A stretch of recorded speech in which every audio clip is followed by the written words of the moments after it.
मुझे लगता है ब्रह्मचर्य की तरफ से हमारे समाज की दृष्टि हटती चली जा रही है। मनोरंजन के भाव में वो ब्रह्मचर्य, इसलिए हमारा मानना शांत। बोलो अब इस समय आप यौवन अवस्था में हो, इस समय तो उत्साह रग रग में रहता है, नहीं, चेतना रग रग में रहती है। हम नए बच्चों को देखते हैं उत्साहहीन, मतलब जैसे डिप्रेशन में हो, चेहरा देखकर ऐसा लगता है जैसे परेशान हो।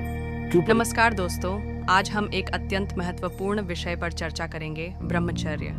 अक्सर लोग इस शब्द को गलत समझ लेते हैं। कोई इसे सिर्फ संयम मानता है, कोई त्याग का नाम देता है, लेकिन वास्तव में ब्रह्मचर्य क्या है और सबसे ज़रूरी सवाल, ब्रह्मचर्य का पालन कैसे करें, इस वीडियो में हम जानेंगे। एक, ब्रह्मचर्य का सही अर्थ। दो, इसके पालन के लाभ। तीन, और व्यावहारिक तरीके जिससे आप अपने जीवन में ब्रह्मचर्य का पालन कर सकें। ब्रह्मचर्य का शाब्दिक अर्थ है ब्रह्म में चर्या करना, यानी परम तत्व में विचरण करना। यह सिर्फ यौन संयम नहीं है, बल्कि शारीरिक, मानसिक और भावनात्मक ऊर्जा का संरक्षण है। जब कोई व्यक्ति अपने विचार, कर्म और भावनाओं को नियंत्रित कर एक उच्च उद्देश्य की ओर अग्रसर होता है, वही सच्चा ब्रह्मचारी होता है। ब्रह्मचर्य के पालन से क्या लाभ होते हैं? मानसिक स्पष्टता और तेज स्मरण शक्ति, आत्मबल और आत्मविश्वास में वृद्धि, शारीरिक ऊर्जा और स्वास्थ्य में सुधार, आध्यात्मिक उन्नति और आंतरिक शांति, आकर्षण और आभा में वृद्धि। क्या आपने कभी किसी साधु या तपस्वी को देखा है जिसकी आंखों में तेज होता है? वही है ब्रह्मचर्य का प्रभाव। अब सबसे जरूरी बात, ब्रह्मचर्य का पालन कैसे करें। 1. विचारों पर नियंत्रण रखें।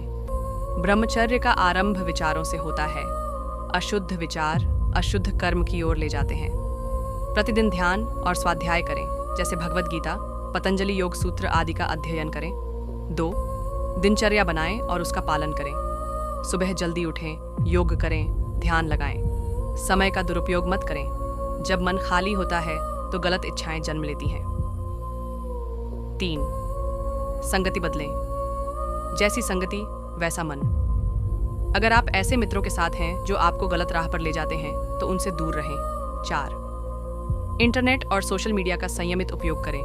आजकल सबसे बड़ा भटकाव का स्रोत है अश्लील सामग्री। खुद पर नियंत्रण रखें, ऐप्स ब्लॉक करें, स्क्रीन टाइम सीमित करें। 5. ऊर्जा को दिशा दें। अपने समय और ऊर्जा को पढ़ाई, सेवा, कला, योग और ध्यान में लगाएं। जब ऊर्जा को सही दिशा मिलती है, तब विकार स्वतः समाप्त हो जाते हैं। 6. ब्रह्मचर्य व्रत लें, यदि संभव हो। 1 सप्ताह, 1 महीना या 40 दिन का व्रत लें। इस दौरान अपने विचारों, शब्दों और कार्यों पर विशेष ध्यान दें। 7. असफलता से घबराएं नहीं। यदि आप बीच में असफल हो जाएं तो निराश मत हो। ब्रह्मचर्य एक साधना है, अभ्यास से ही सिद्धि मिलती। दोस्तों, ब्रह्मचर्य केवल त्याग नहीं, यह एक शक्ति का मार्ग है। यह एक ऐसा जीवन है जो आपको महानता, शांति और स्थायी आनंद की ओर ले जाता है। अगर आप आज से ही एक छोटा कदम उठाएं, जैसे सुबह जल्दी उठना या 10 मिनट ध्यान करना, तो आप इस मार्ग पर चलना शुरू कर सकते हैं। अगर आपको ये वीडियो पसंद आया तो लाइक और शेयर ज़रूर करें, और हाँ, कमेंट में ज़रूर बताएं आप ब्रह्मचर्य का पालन कैसे करते हैं या करना चाहते हैं।